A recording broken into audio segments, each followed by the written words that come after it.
فراخ فرمائے۔ اللہ رب العالمین جنت کے اعلیٰ مقام پر جگہ عطا فرمائے۔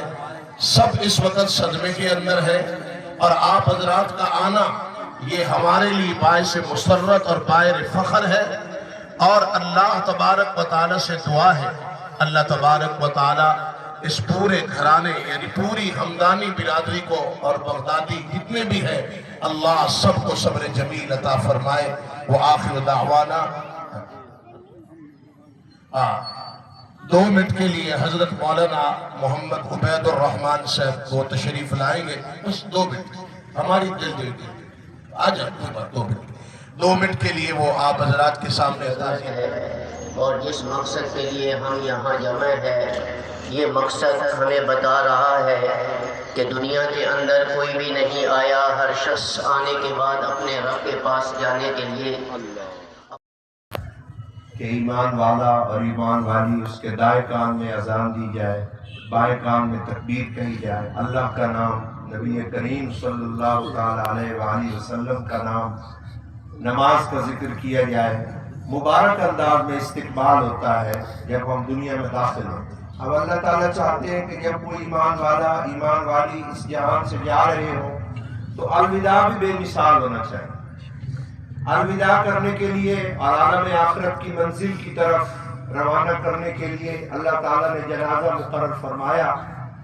سب سے پہلے تو میں یہ عرض کروں گا کہ جنازے کا مقصد کیا ہے۔ جنازے کا مقصد یہ ہے کہ جب کوئی ایمان والا یا ایمان والی اس جہان سے رخصت ہو گئے تو اب سب برادری والے، علاقے والے، اہل ایمان جمع ہوتے ہیں کہ آؤ ہم سب مل کر اللہ تبارک و تعالیٰ کی بارگاہ میں عرض کریں، ریکویسٹ کریں، اللہ تعالیٰ کی منت سماجت کریں کہ یا رب العالمین اس دنیا سے جانے والے کی منزل آخرت کو آسان فرما دیجیے۔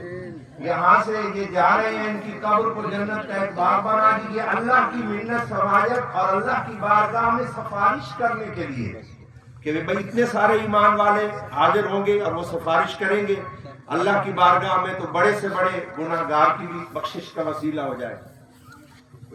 2 منٹ پڑے لوگ انتظار۔ تو یہ اللہ نے ایک مقدس طریقہ مقرر فرمایا۔ اب کیسے ہم سفارش کریں فوت ہونے والے کی؟ ایک تو اللہ تعالیٰ نے یہ آرڈر دیا کہ جب تم نے سفارش کرنی ہے، عظیم بارگاہ میں تم نے حاضری دینی ہے، سب سے پہلے تو وضو کرو۔ وضو کا کس لیے آرڈر دیا؟ کیونکہ نبی کریم صلی اللہ تعالیٰ علیہ وآلہ وسلم نے ارشاد فرمایا کہ جب تم وضو کرتے ہو تمہارے جسم سے سارے گناہ نکل جاتے ہیں، یہاں تک کہ تمہارے يا نفس إن لم تظفري لا تجزعي